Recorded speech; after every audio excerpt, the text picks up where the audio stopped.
What's up? What's up, everybody? Welcome to another episode of the Road to 150, the Thursday show. I guess we can call it Trucker Thursday. That'd be kind of cool. Um, Trucker. I feel like abbreviations are always fun. I'm your host, Davis Peng, writer for Fantasy Six Pack, and I am very nice and cool in my apartment. Hope, how are you doing? I am in, as close to literal hell as possible. My AC went out last night. Couldn't get it fixed today because I had work, and I really didn't. It didn't like start going out until like 9 or 10 o'clock, and then today I had work, and so yeah, it's about 90 degrees. I'm here in Texas, so it's 100 degrees outside. It's about 90 inside right now, especially with this big computer turned on. So yeah, it's been pretty. It's been a pretty rough few hours. I feel worse for my dog who's had to be here all day.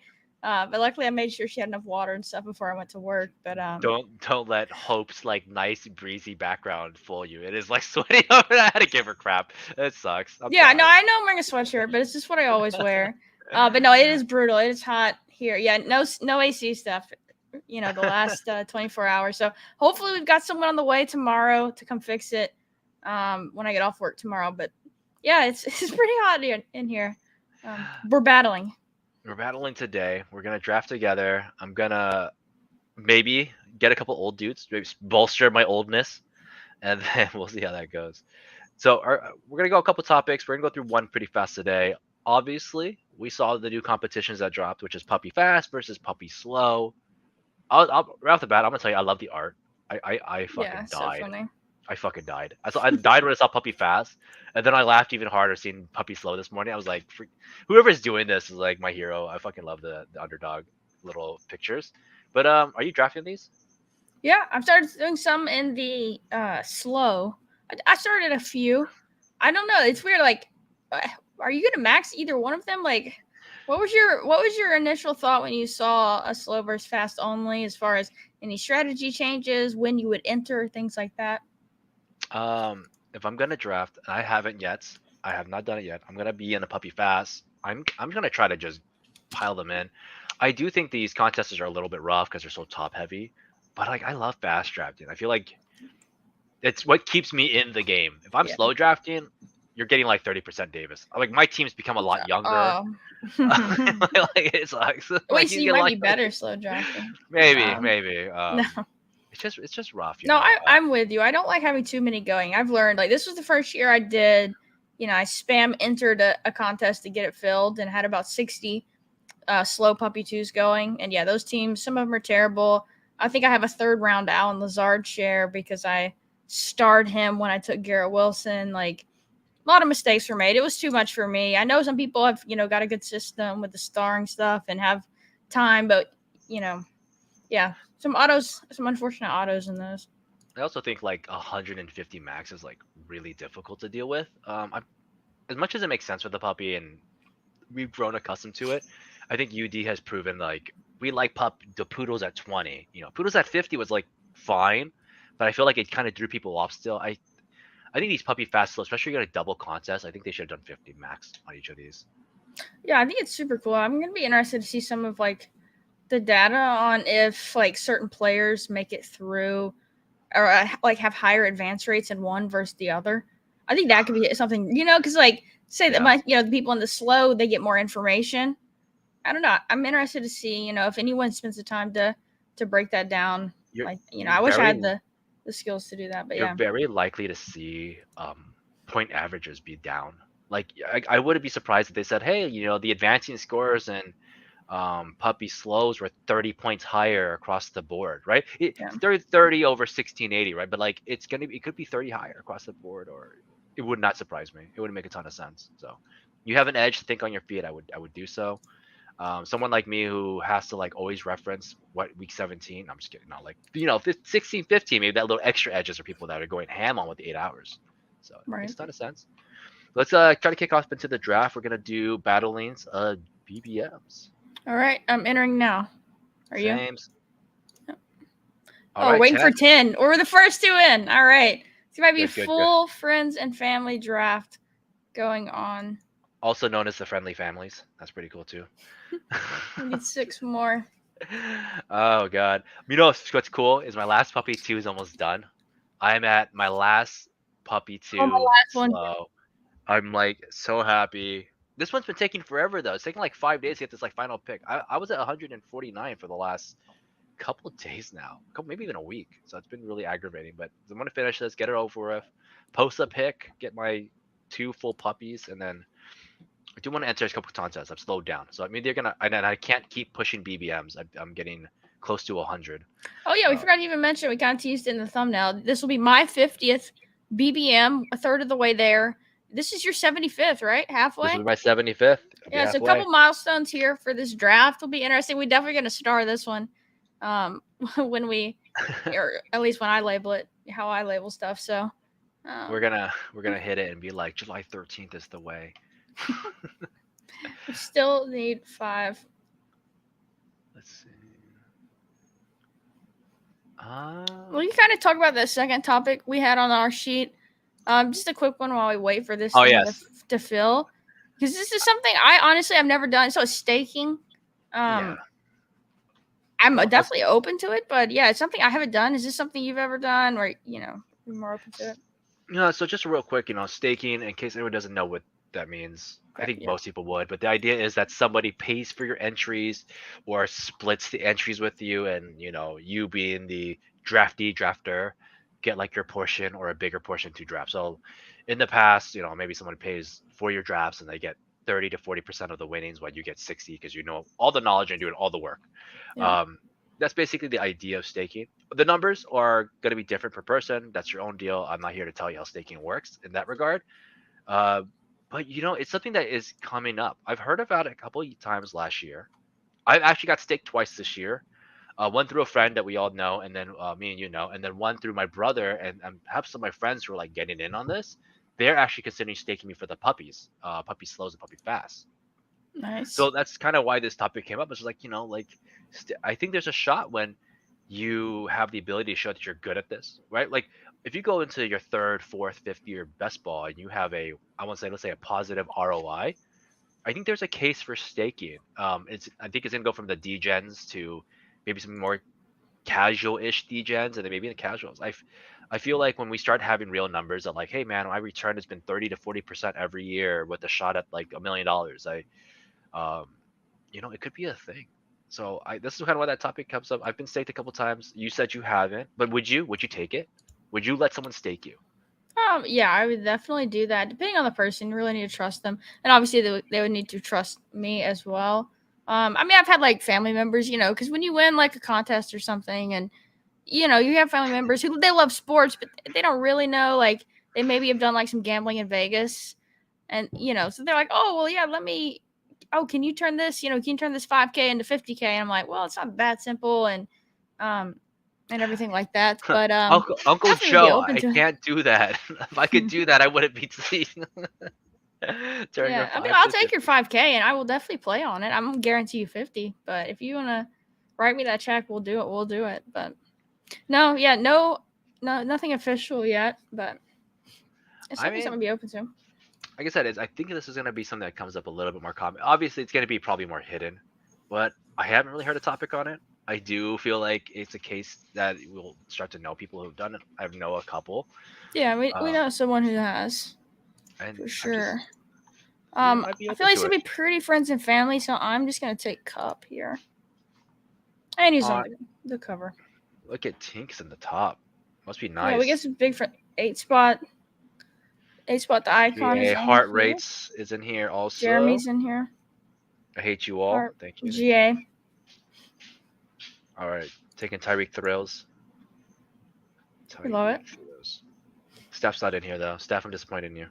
I'm just kidding, Steph. Steph is right. It does feel like it's 1:15 outside here. Must be. But yeah, I don't know. I would be open to it. I'll see. I have a couple. I do mostly my friends right now. I haven't taken any strangers. Yeah. Maybe some acquaintances, but like I don't know about the whole strange portions. I've split teams with people and with other people in the space and with friends, but never like a full on staking. Like they had nothing to do with the draft. Like we were all discussing picks and stuff. And the hardest thing about like this to top it off is that you could try, right? The returns aren't, I would say, as lucrative unless you're like hitting top 5, right? Like you get top 10, it's like I turned someone takes, let's say, all your puppies. I turn your $750 to like 1.4K. Like, yeah, like Yeah. it's not the greatest return. I mean, I guess it can be better than like putting your money in the bank, I suppose, but it's not always great. So if you're not hitting like top five, it could be really rough. Yeah, for sure. Jeremy grabs Kelsey here in the 8th spot. We got, well, Bijan at 12. This is a true friends and family. I Yeah, mean, we can talk a little bit about Bijan. I yes. know you had some notes on him. If we're gonna talk a little bit about if there's anything, and I love how you worded it, anything that grinds your gears in the fantasy space. What it could be, yeah, we talked about myths you're hearing, or just player takes, or strategy takes. So Oh, Bijan kind of leads into yours. so yes, actually. So grinds your gear. I kind of wanted to do these. I always think it's funny. It reminds me of the Family Guy. Like what grinds your gears, And this is one of them. I get it. We can make fun of the Falcons that hey, this was a dumb pick. I agree. Like if you're a team that's like super far behind, you don't know what you have in Ritter, or maybe they do know what they have in Ritter, that it could be a little awkward to take somebody like Bijan and. But here's the one thing I'm gonna say right now: the excuse of well they had Tyler Algier is not a good reason to not take Bijan. I mean you listened to a couple of podcasts. One of those we talked about draft news. We're like, hey, he got good numbers, but like he's not particularly a good runner. Like he's just like a very standard RB, right? You're Let's talking let's about go with Tyler that. Rozier. Tyler Algier. And Yeah. the biggest arguments I've seen against Bijan is well they have Tyler Algier and Patterson. Like why would they need him? Well, Patterson's like 34, like or 33, and and didn't even run that well last year. And Tyler Algier was practically half useless for the first half, and only really picked up after Caleb Huntley went down. Who Caleb Huntley also had a good year. So when you look at all three running backs, all three of them had like a yards per carry over like 4.8 yards per carry. All three, right? So it wasn't like one was particularly better than the other. It'd be one thing if you had two crappy running backs and Tyler Algier completely separated himself. All three of them were performing at a high level, and then at the same time, I feel like Tyler Algier is pretty limited too, unlike Bijan. Yeah, I mean, some of the advanced numbers on Algier were pretty good last year. I think he's a solid player. I think he's a good argument of why you don't need to take Bijan when you're in the position of the Falcons, when you can take a guy in the 4th, 5th round or whatever Algier was and get really good production out of him, for kind of, the value of the running back position and stuff like that. But yeah, Bijan is just so special. And I'm not worried about the other two. I still think they're going to be involved, though. I really do. Like, even Patterson here, I love this. Marvin Moms um, says, yeah, he's going to be playing some more wide receiver, apparently. I think, he's a reason I like him late in drafts. It's just because I think he's going to be on the field a decent amount for Atlanta coming up this year. And so I've been mixing in some CPAT for that reason. But yeah, I don't think he necessarily I don't know. I can see the combination of them though could potentially take away from Bijan a little bit, but I'm not like scared off from drafting him or anything. Yeah, and I mean, taking away from him is fine. That's gonna happen. We don't expect Bijan to go out there and do his best Derrick Henry impression, right? But if one thing I always like to see is like, is that how much is this person doing, right? We take a lot of Brian Robinson over Antonio Gibson, and one of the arguments we've always had is like, well, Gibson wasn't as efficient as you think he is. He had the worst yards per carry than B Rob, right? So we can kind of identify it's an O line issue. But in this case, it's the O line's really, really good in Falcon Land. So like Bijan could even probably push those numbers further. If three guys and one of them is in the mid 30s is having 4.8 yards per carry, like it tells you that Bijan could probably take this a further. Maybe Desmond Ritter's better than we think, right? And I think it's a weird argument to kind of hate taking Bijan because Algier. I think that's a weird reason to hate him. I think it's one thing to say, hey, I think Algier will be on the field. I'm like, okay, cool. But to think that like, well, Tyler Algier had 1,000 yards last year, therefore like he makes Bijan irrelevant. I think that's just a very weird take to have. That's totally fair.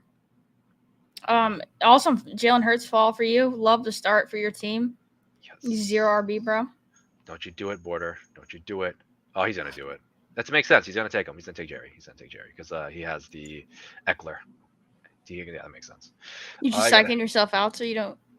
No, Get I your mean it hopes just up. makes sense unless he takes like Mike Dubs, which I would think is a little bit weirder. Yeah. See, no.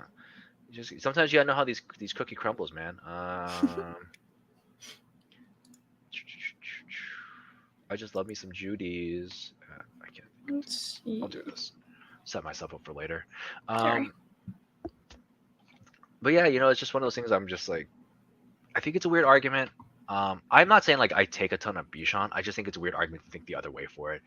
He's like this guy that everyone at Dynasty is like he's the 101, right? Like he's the 101 even in Superflex. Like so there must be some words and knowledge of like how good he is, and we got to give credit to that O line.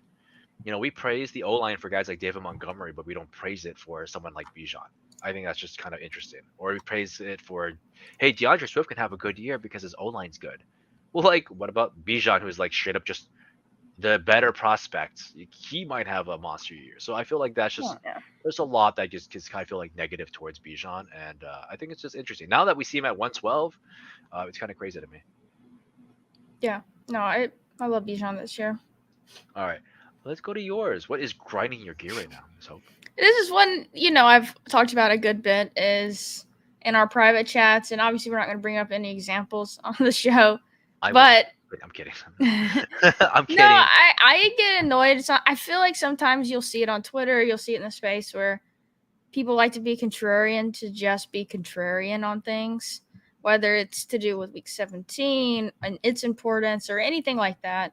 Stacking was a big topic this year. That was like, Yeah, no, you guys are wrong because I can no, do. and I'm not talking about No, Justin but over all of it. from. No, I'm talking about all about it. Like, you're talking about Yeah, those no, combinations. look, he did his work and he's a coder and everything. I'm not talking about him by any Yeah. means.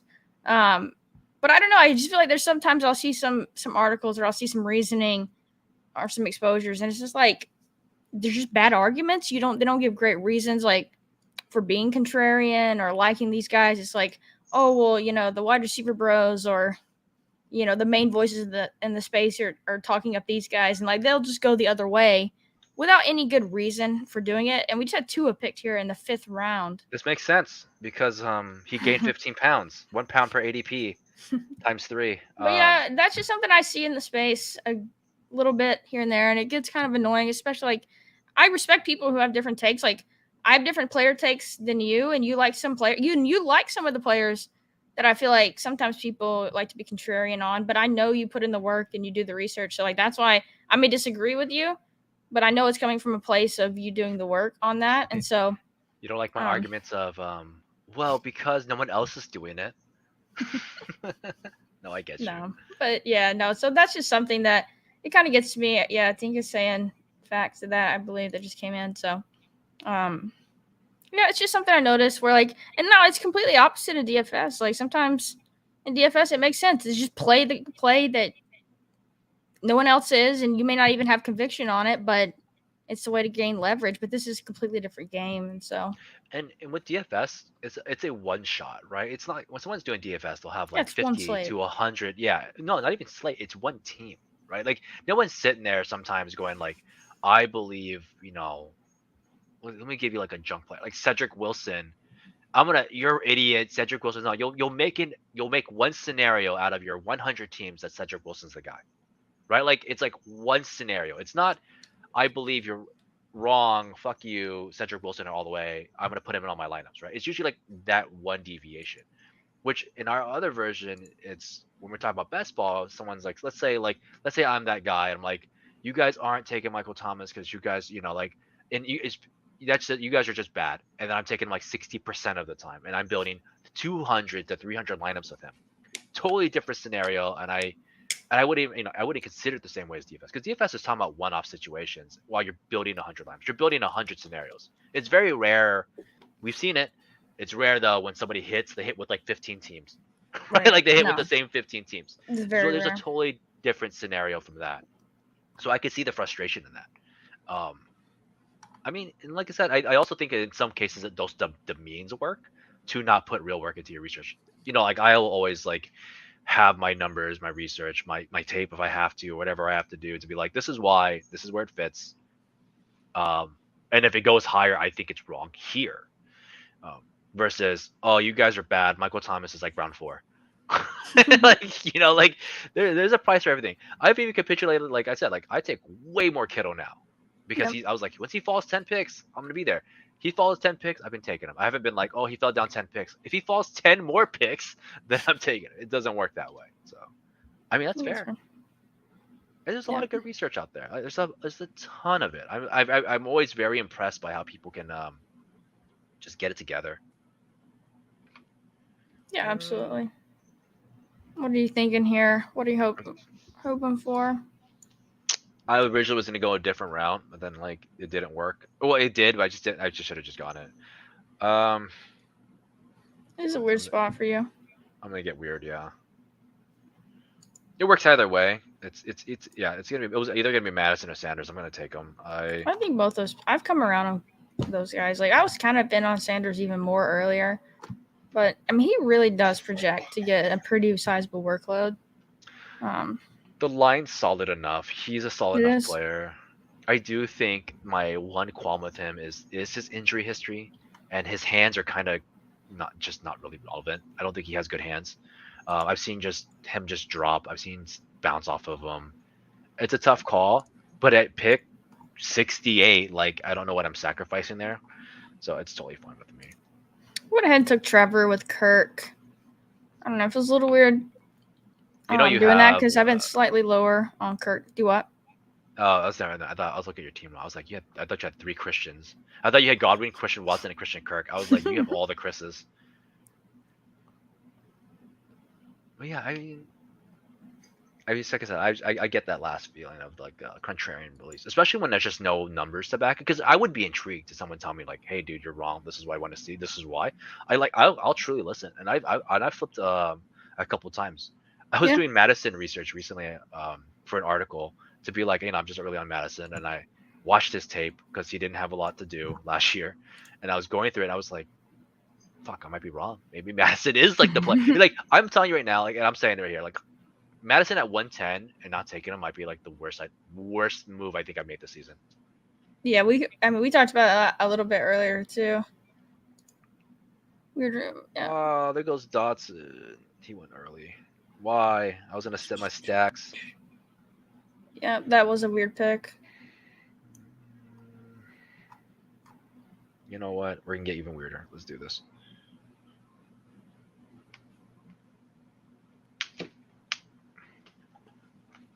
But Did yeah, you do? so You I did took Hawkinson Goddard. Goddard. Hawkinson got it with my Devontae Smith and my Jalen Hurts. I don't hate it. You're really strong at receiver, so it makes sense. Really wicked RB though, but we'll find out. Yeah, you're still nice as your RB team. Mm-hmm. Yeah, but like I know, yeah, like I said, I'll flip. Like I said, I was doing Madison research and I was watching his tape. I was like, he's a one cut back, but he could get enough work that gets done. I'm guessing GA is a Vikings fan. I don't think he's particularly good either, but his PFF grade showed up, so I had to look at it. I think he gets kind of lucky in some cases, but but here's the thing: I can't sit there and be like, well, his good runs were all luck. He wasn't bad, like bad. He wasn't like who's the guy that's taking over and we just were like, this sucks. Like he's not like Toby Gerhart, where he's gonna come out there and just stink up the field. He's relatively like better than those guys. He's a step above like junk backup. He's at probably standard starter. So I guess I pick 110. I think I'm gonna be wrong, not taking him there. Definitely. Well, yeah, I mean, we had that discussion, like I said earlier, just a second ago, on things we learned and like situations to target next year when BBM opens and there's like a situation like that with Dalvin Cook when there's a lot of smoke on him getting released. At least get 4 or 5 shares of Madison. They don't leave with 1 or 0 when he's going at 110 and there's this much uncertainty. And the fact he could be a starter, because, what's the worst case? Like, he still would have been handcuffed back. Let's see. Oh, yeah, this is good, too, for us to talk about, because it's someone we've been pretty hard fading this offseason, and Kyler. All right, turn it up. Play it. You ready? Already go. know it is. Here we go. Oh, my goodness. Davis drafts another old. I don't know. I just like them older. James Conner, baby, welcome to the team again. Dang, I did. You probably have like an auto drafter installed when he's on the He board. went down at 92, and I need an RB. Why are we all hating on this? Let's see. I'm gonna grab Cooks. Actually, I don't take a lot of him. Continue out my Dallas bet there. Whoa, Michael Thomas went early. Oh, he went at 84. Damn it. No, it's no Thomas for me this time. GA almost took Connor. Yes. Jeremy Thanks, said he got Brad. Madison at 122 in his first draft in BBM. On May 5th, yeah. So like, it's just and I was petty about it too. I was just like, oh, you're gonna get there, he's whatever, and then like, maybe I should have watched a little bit more tape earlier. Anyways, but yeah, to the Kyler news, this one I'm not like I'm fine with it. Like, I wasn't a fan. I just didn't like fitting him in 2 quarterback builds. I'm very much so into QB builds, so therefore it was rough. If I was in 3 quarterback builds way more often, I'd be a bit more sour. I would be like, hey, I was taking a lot of these Derek Carr, Stafford teams, and I think you should grab Kyler here. He's more beneficial than, falling Jalen Hyatt, or he's more beneficial to Alec Pierce. Like, I think that makes sense. But when you're in 2 quarterback sets a lot on your teams, it just doesn't add up. At least in my mind. You talking about 2 quarterback when you said 2 teams, quarterback? Yeah, quarterback teams. Yeah, like 2 quarterback sets. I was like, who's running that? I do. So my one take was, I kind of had the doom and gloom mindset with Kyler. He's gonna miss like half the season. They may be 0-8 or whatever, and they're just not gonna bring him back. I do think that this news maybe indicates to me that maybe he misses just like the first 4 weeks. I still think he's missing time. I think just the timing of his injury happening so late in the season. There's been so much stuff from Rappaport and like really source people saying they're going to take it slow. Like, I think the player's always going to say, I want to play, I'm pushing for week 1. I just think that's like standard player talk. Like, no one's going to say, I'll play when I play, or like, we're just going to go slow. I'm going to take it easy, not risk something. Like, players want to play, but at the end of the day, I just want to ride the bench and collect checks. I was going to say that. So, I'm definitely noted it, and maybe now I do mix him in a little bit on like the certain builds he fits. If you have like a super elite quarterback that you can ride, or even 3 QB build. See, the one thing though with 3 QB builds in him is like you really want to, you're doing that to ping pong weeks, and if he does end up missing 8-10 weeks or gets shut down the last 2 weeks of the season, you just never know if the Cardinals are as bad as we think they will be. You don't think you kind of need your 3rd quarterback in a 3 QB team is kind of what I'm saying. Like, I think it makes sense off the cuff to say, oh yeah, we'll just throw him on the 3 QB team. And like, if he helps, he helps. And I think it's okay. But like in a 3 QB team, you kind of need all 3. Like, you need them at different points because they're not great picks. So for me, I like him more on the elite stuff. For me, it's more, I think that he was going to miss 4 to 6 weeks. I didn't have him at 8 to 10. So when at 4 to 6, I feel like you're trading out a little bit. So that's why I'm more at the 3 quarterback. I do agree on the 2 quarterback if you're going elite, because at least in that range, you could say, well, I'm going super elite here. I can get it to work. Oh, shoot. What am I doing? I have no idea what I'm doing. YOLO, we're going to get even weirder. 90 dimes. I like it. It's a really, really weird team. I'm a little worried about your wide receivers, but like I said, I get that though. I have him pegged at 4 to 6 games. I think at the end of the day, what scared me the most was just that you're taking away 2 of his best weapons, his legs plus DeAndre Hopkins. And I get it, like he can still technically run, but who's actually out here projecting like good running numbers from Kyler? I have not seen one person. There are people said he's gonna be out there and he could contribute, but I have not seen someone say like, well, I think he can get 800 rushing yards or 600 rushing yards or 7 rushing touchdowns. Like I just don't see it, and I don't think anyone's had the nuts to post those numbers. Otherwise, I think we see higher Kyler Murray ADPs. I think that's fair. So I still fade him either way. If he comes up and he puts up the nuts, then we're gonna have this like new Adrian Peterson for quarterbacks, like Josh Allen could tear his ACL, and everyone's gonna be like, see, but Kyler Murray did it. Like, look how he's the AP of running quarterbacks. Like, I get it. So those scenarios could play out, but yeah, I'm not like worried like, oh my god, I didn't take enough Kyler, he's gonna be dominating from week 1 on. Like, I'm not at that point yet. If the news keeps getting better and better, like you said, we'll always adjust, do some capitulation. And am I about to triple stack Trevor Lawrence? I think I probably am. Dang, you really are. I sure am. I have no Zay. I don't love Zay at this price by any means, but if I'm ever gonna get a share in BBM, it's gonna be on a full Jacksonville team, which I'm fading Ridley. That did feel great. I'll say that. To pick Zay Jones, like he was a really good pick last year, obviously, and the opportunity was there with what they paid him. Tingus got sniped on Cousins with his Jefferson. Okay, I'm in a weird spot again because I keep kicking myself in the chest. I'm gonna go and just get ahead of myself because I don't trust you guys in this room. I was considering picking dubs here to go with my AJ Dillon against TJ Hawkinson, and I actually almost picked up Kirk instead of Daniel Jones here, but I thought about like I need someone that can move and run. So I was thinking of picking up dubs here for my TJ Hawkinson and AJ Dillon for the correlation picks, and it would have been nice because I don't have a lot of dubs. But I pick up Van Jeff for my Danny Dimes. Staying on Brown. This is gonna make sense at the end. This is my final last words. This is gonna look good at the end, I promise. That makes sense. You know, at this point, I could be lying to myself. Who knows? Let's see.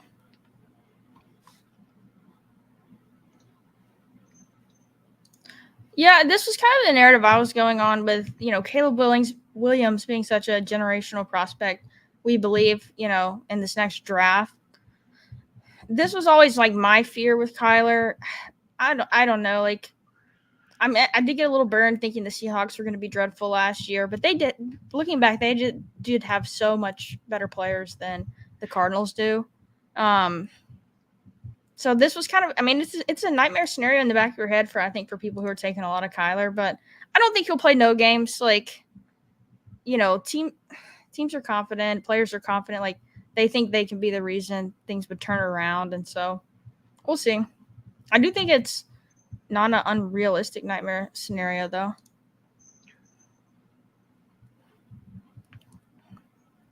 We have to look at it. It comes back to can they win? Does it make sense? What could they do with Kyler anyways? Like, what happens if Kyler comes back and then they're hooked on this huge contract? Like, are they just gonna be like some guy's gonna take him? I think a team would take him. Maybe, but you got to count these contracts are huge. We watched a lot of quarterbacks just get released. Derek Carr just got released. Like DeAndre Hopkins got released. It's not as Dalvin Cook got released, right? Like, there's a lot of guys who got released who still have some jet. I think teams are starting to accept we aren't going to be it, and unless Kyler gets on the field and shows he has it, which you need to do in order for you to be able to trade him, well, at least for a good price, right? Like, if you trade him for a fifth, like, what do you really get? And the answer is a dead cap. That sucks. So I think we'll see. I still think they would get a really good package for Kyler. Like, but he has to be on the field to show it. I think he's shown enough in his first 3 years that a team would trade for him, dude. Like, he's, I don't know. It's tough. Like, I don't know what they would do if they were faced with the Caleb Williams situation, though, with everything we've read about him. Like I said, Kyler wasn't somebody that was like truly loved. Remember all the crap he got last year? He was this guy that was, known for the Call of Duty player, the guy that wasn't given anything, like, written to his contract. Like, we kind of forget, like, that was all the stuff that was going to Kyler. Now he tears his ACL, right? This is a guy that is, my counter is just how important having that franchise QB is in the NFL. And, like, the quality of play Kyler did show in his best couple seasons.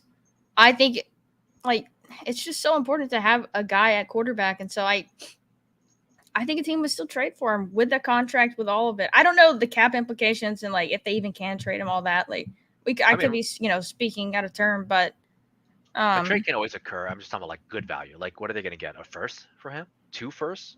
I just think they would. Yeah, I do. I can't see it. It would have to think be they like the would. Commanders being like a really bad trade or something. Sure, they haven't had a good quarterback in 20 years. Like, that one season of RG3. Like, these teams that are so desperate for Hey, you quarterback leave play. Alex Smith alone. Alex Smith had a great year. That was an amazing story for sure. I'm just saying, like, someone would trade for him. I think that's a certainty. I think GA trading grabs for him. but a good pick. I mean, like, would they get a good draft picks out of it? I just don't know. So. Sure, anyone can get traded. I mean, Brock Osweiler was traded away for a second, but he also they ate the cap. They did it to eat cap. Yeah, I mean that was an NBA style trade. Yeah, but like I'm talking about like an actual good trade. Who knows? I still think they would. Yeah. Without seeing the King field. is saying like, yes, I do, dude. There's like, yeah, half the league is still searching for a quarterback. I would be more convinced if I saw Trey Lance get like traded or a little bit more. Like the fact that Derek Carr didn't get traded, and I know like Steph said, well, he's older. He's 32. He's not like 37. Like Sam Bradford was worth a first round pick at some point when he was like. I just think teams have just learned to kind of like pay attention to what their franchises are dealing with and just like play chicken with them. Jimmy G didn't even get traded, right? He got released too. Jimmy G. Yeah, he was released. I just think Kyler's a different level. Like being a number 1 overall pick and showing what he showed for a couple of years there.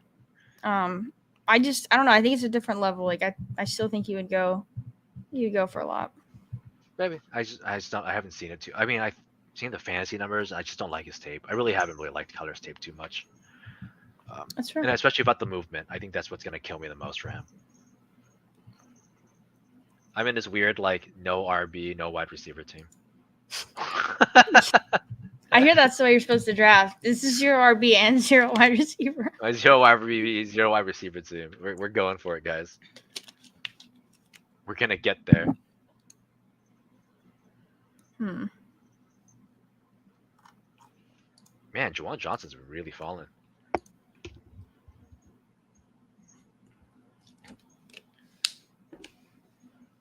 All right, time to chalk it up a little bit. I really like the way my team's turned out. Getting Higbee and Stafford was huge at that turn. I thought for sure you were going to take Higbee. I have two tight ends. Oh yeah, you took 2 elites. If I take a third there, I'm just like I don't know. I just knew you were setting up Rams, Giants, and so I was like, oh, is he going to take him? No, not at this point. If I didn't have like Goddard, then yeah, I would definitely consider it. Or if I didn't have Hawk. That's fair. I like the way my team is shaping up.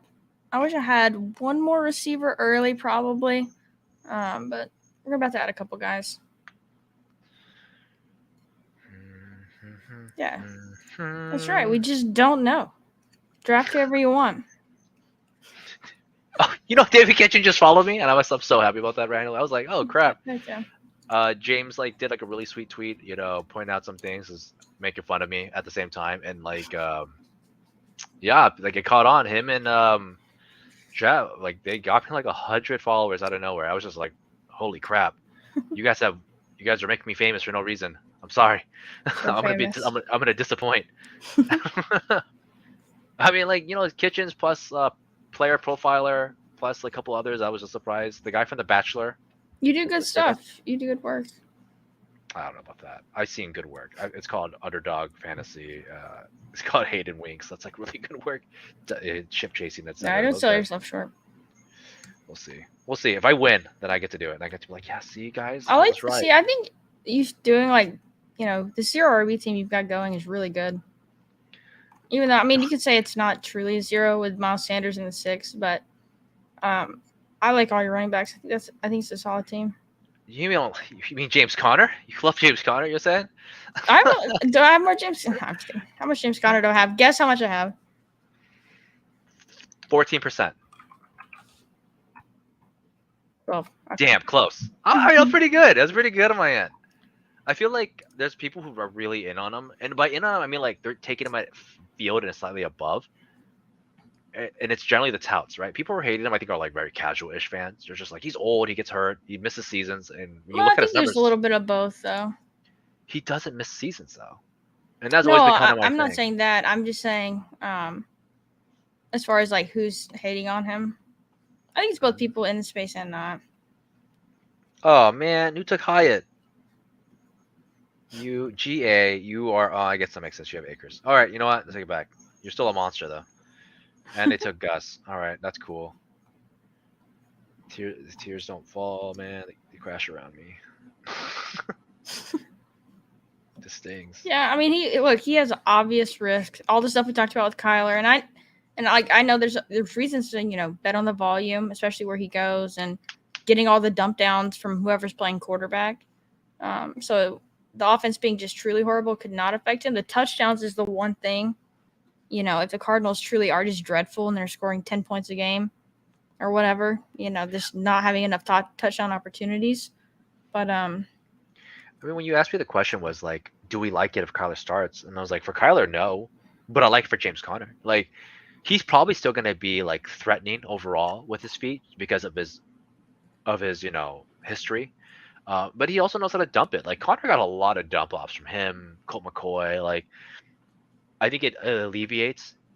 I may not be the biggest Kyler guy, but I'm sure the NFL agrees with thee where they're like, hey man, like, don't take this kid lightly, right? Rondale Moore can still stretch the field. Marquise Brown can still stretch the field. Um, Mike Wilson can still stretch the field. Like, I feel like those are the things that can make art that might not see like 50% of guys in the box, right? 50% chances of the box like Tyler Algier did last year when they had no weapons and they were willing to stack it against them. So I do think that, like, I like Kyler to be out there. I think it helps my James Conner picks way more than Colt McCoy does. no, definitely. Right? Like, so sign me up for all of that. Yeah, definitely the offense just being better overall.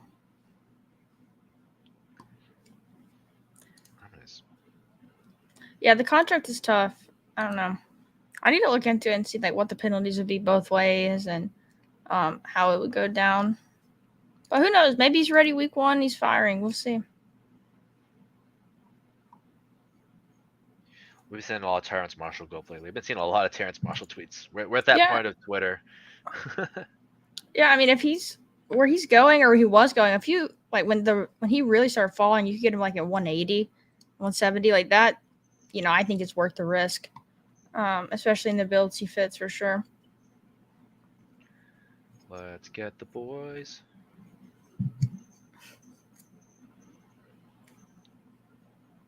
This team actually, I told you, like, the team it just turned out fine. It got there. It's getting there. I like my team too. I took a bunch of guys I really don't take. I would have loved Jalen Hyatt if it wasn't for somebody in pick spot 11. That's cool though. But it's we'll you not normally take. I gotta mix it up now and then. This is BBM 75 for me. Okay, I gotta spice myself. I gotta like get out of the zone. Auto zone. Yeah, I like the Terrace Marshall love. I played him a few times in DFS last year.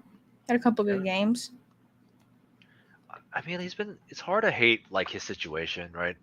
I'm not gonna sit there and go like Violin's old. None of that. It's an open wide receiver room. It's an open wide receiver room. Old line stout enough. RB's threatening enough.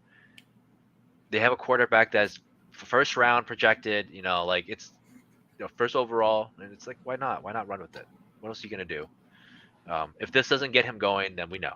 And people don't have to be good in the first few years. Like it's been more proven than you think.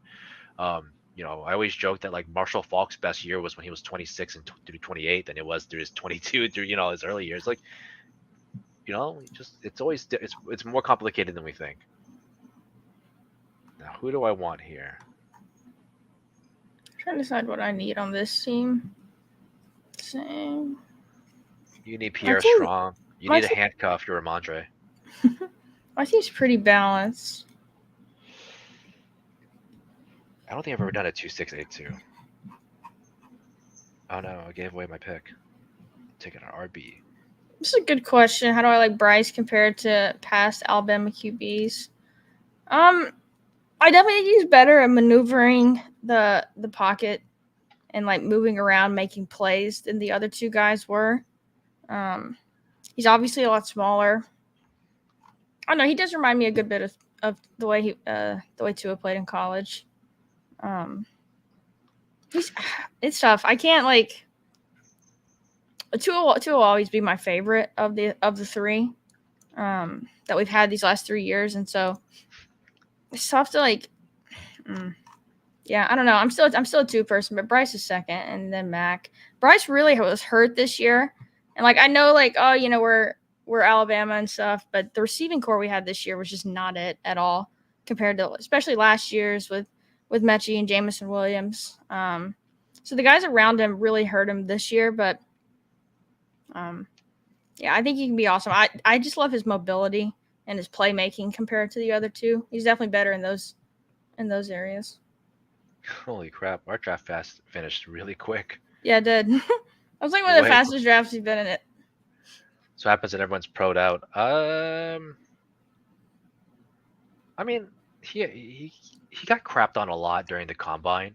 But I think that's look, like the size is a concern. Like you can't ignore how short he is and how skinny he is, especially not just being short. There's been a lot of good short quarterbacks, but he's really skinny too. But And I so mean, he's first overall for a reason, man. Oh, he's special. Yeah, I mean he's super awesome playmaker. Yes, Chris, I was talking a bit about Jordan Mason. I love his photo in this. Someone pointed out to me it's the pom pom. He has a pom pom. I'm like, oh, now I gotta draft him more often for sure. Let me all see day. this. He has the pom pom. Pom pom. I love Jordan Mason. So I guess I'll just go on my little tangent for him really quick. I like Jordan Mason last year. I actually did like him. I didn't use him a ton. I don't know how much his fantasy upside, if it's even there. He's at best to me an RB2 or a flex play on a bad team, a bad RB team. Who are you talking about? Jordan Mason. No.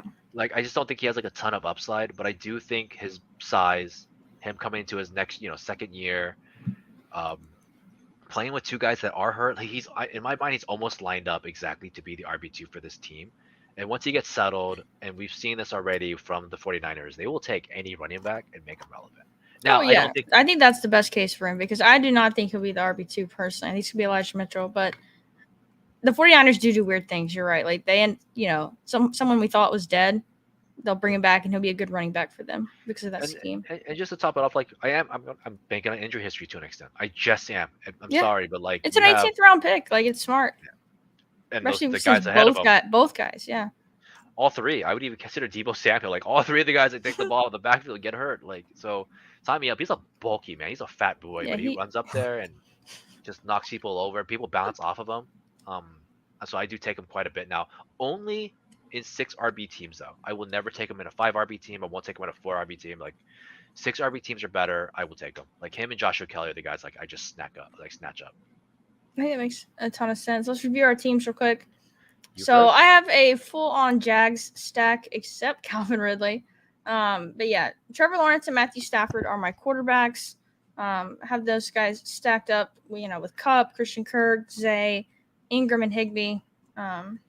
Running backs feel really good about Tony Pollard, Ramondre Stevenson at the top of the draft, Damian Harris, Rihanna Foreman, and Kenneth Gainwell.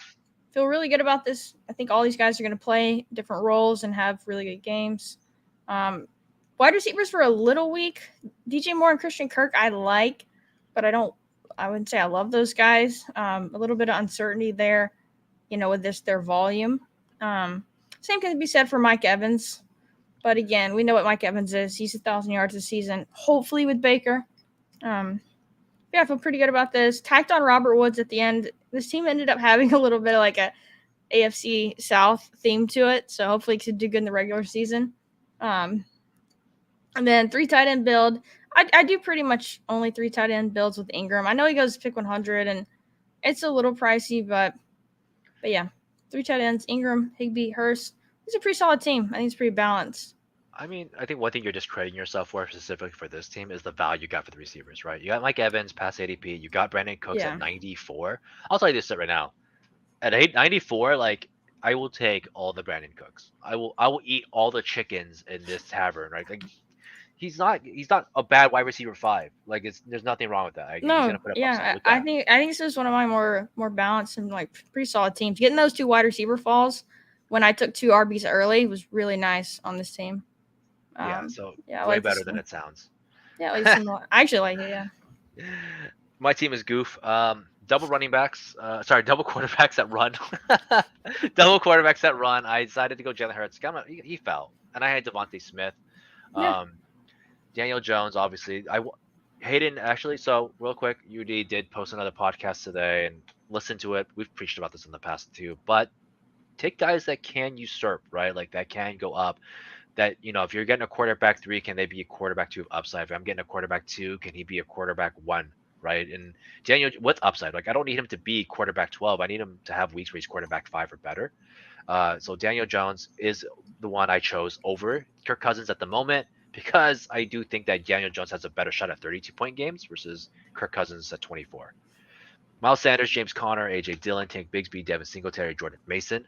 All RBs that are going a little bit later. All guys that have jobs as of right now, short of Jordan Mason. I think he's a lot of these 3 of these guys are backups. The other top 2 are full workloads. I think AJ Dillon is someone I take a step forward on. I did an article against Travis Etienne this week. It should be released soon, and against Aaron Jones, and it leans in favor of AJ Dillon. So catch it when you can. Like I said, I'm all in for AJ Dillon this year. Tyreek Hill, Devontae Smith, Terry McLaurin, very strong wide receivers in the beginning. They do not stack with anything I got going on. I couldn't get Gus, but Devontae Smith stacks with my Jalen Hurts and actually part of why I took Jordan Mason instead of Joshua Kelly is because I had Terry McLaurin. It was a little tiebreaker at that point. I was like, if I get to week 17, Jordan Mason would be the most valuable at week 17. I don't find him having value weeks 1 through 6. And then Van Jeff to go against my Daniel Jones, along with Hodgins and Slayton. And then Terrence Marshall, just because I think he's gonna have a better year. I don't know if it's gonna be a breakout, but at this point, at round 18, you got to get your guys that you think can break number slates. KJ Osborne to stack with my Hawkinson and to go against my AJ Dillon. So I do think Osborne still has somewhat of a job. Addison, he's gonna take the job at some point, but this is a guy going to his 3rd year. He had 2 very solid games. That's what I'm banking on. His ADP didn't rise at all from last year. His positional ADP is actually lower this year than it was last year. Yeah. So I'm getting Osborne at a really strong price, and I could stack him with Hawkinson and have him against AJ Dillon for week 17. I'm all for it. And then obviously Dallas Goedert. You got to get that double elite tight ends, bully tight end in this case, and stack them with my Jalen Hurts. I'm gonna take what I can get. And I played into it by not getting the 3rd tight end. So I think this team turned out actually really strong randomly. I like it. I would say kind of what GA is kind of heading at. It's just funny to see because on Underdog, you just don't see it a lot when you have 3 really strong receivers and all the way to. It's because you took 2 elite tight ends, so that's probably a wide receiver the slot. Extra quarterback. And that the extra quarterback. So, but yeah, that's probably where the elite tight end is one of your receiver spots. It's slightly weaker at wide receiver than I'm comfortable with. Definitely. But there's a reason with the double elite. So. Yeah, at this point, you for this kind of team, you're saying, hey, by you, I mean us. My flex is either a tight end or an RB. Yeah. My wide receiver 3, I hope gets filled in. Like we're just hoping that Terry McLaurin and down can fill wide receiver 3. Is it perfect? Sure. No, but I'll tell you now, I bet you it's different. Sklansky Bucks. Yeah. So let's check out our boys. Yeah, let's go one hole. Let's go one hole. Go ahead, read it off. I'll let you do it. Josh Allen, Sam Howell at quarterback. Again, don't mind doing that again. I think Sam Howell's going to be given a good opportunity there. Derrick Henry, James Cook, Javonte Williams, Tyler Argill, Jerome Ford, and Ezekiel Elliott. Really like that. Running back room. I like the Javonte Williams 9 picks past ADP when you got a really hopefully reliable guy in Derrick Henry. We'll see. Did grab Zeke Elliott, which I think is mentioned. He said, my team is trash solely because of having Zeke. But as your RB6 at 193, and we know he's going to sign somewhere, and he will get snaps this year, so I don't think it's the worst. Justin Jefferson, DeAndre Hopkins, Brandon Ayuk, Jordan Addison, Dotson, Jacoby, and Rondell. And then Chig and Irv taking the 0 at tight end on the bye week. Not as big of a deal as doing that at quarterback. I think you saw it. I know he got sniped on Kirk Cousins at 1.2. Was going to have Kirk and Josh Allen. But you're muted.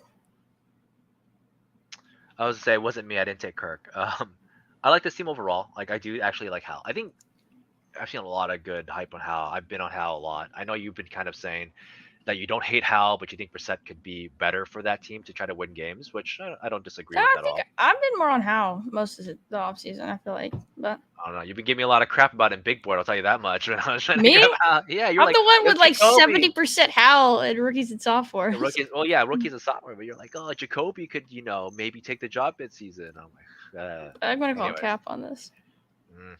I'll pull it later. I'll pull the tape. But Pull the tape. Derrick Henry, definitely, obviously, I still think Derrick Henry has another year in him. I really do. I think we're probably seeing the last very solid year, but you're also getting him 2 rounds later than you normally would. Totally fine. James Cook, I've been coming around on him a bit just because he goes so late. And this RB room is ambiguous, right? If we're fighting Damian Harris or for Latavius Murray, I think that you can argue James Cook's there. James Cook's Yep. also a year 2 guy, so like it makes sense. He's a pass catching running back. This will help him a lot. Javonte Williams, I'm a little scared on, but we already know why. This is no brainer. We know that, but you took him, so it's not a big deal. Tyler Gier, Jordan Ford, Zeke, who fucking knows? But I picked 190. Who cares? I got nothing against this. Like it's a good solid stack of players. Yeah. I think the tight ends do scare me though. I'm not an Irv guy by any means, and I won't be. I we'll see though. If I'm wrong, I'm happy for you. That's basically it on my end. So both of these for me are the reason I'm drafting Gainwell. I thought he was just solid last year, and I think that they'll use him. And I noticed this especially in the playoffs. Like if he was the running back in the game when they got around the goal line, he was left in the game. He didn't always get the rushing touchdowns. But yeah, and of course the injury history with both DeAndre Swift and Penny is extensive. So I think that's just an added bonus. But I do think he'll have a role. Probably will need, an injury to one of them to really, really pay off. But he's going late enough now that, or he's been going late enough the whole offseason. But yeah, I'm in on Gainwell for kind of both those reasons. Oh, before I move really quick, you can notice that like Ayuk is right next to Hopkins.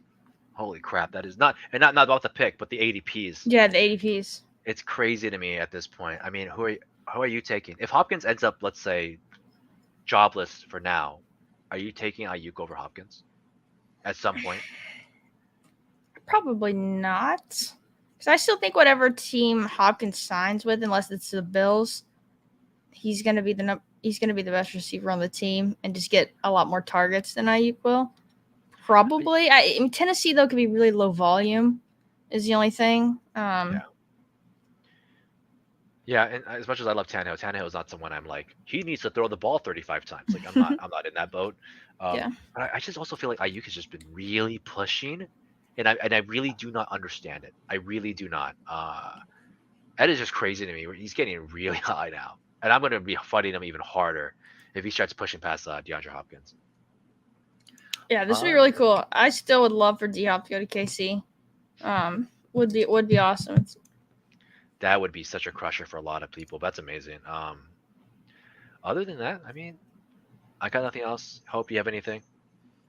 Not too much. Excited for tomorrow to hopefully get my AC fixed. Yeah, it's been brutal. We fought through though. I think that was a good stream. My 50th, your 75th. Yeah, pretty good milestones. On the road to 150, as we always talk about here. But yeah, what else do you got going on this week?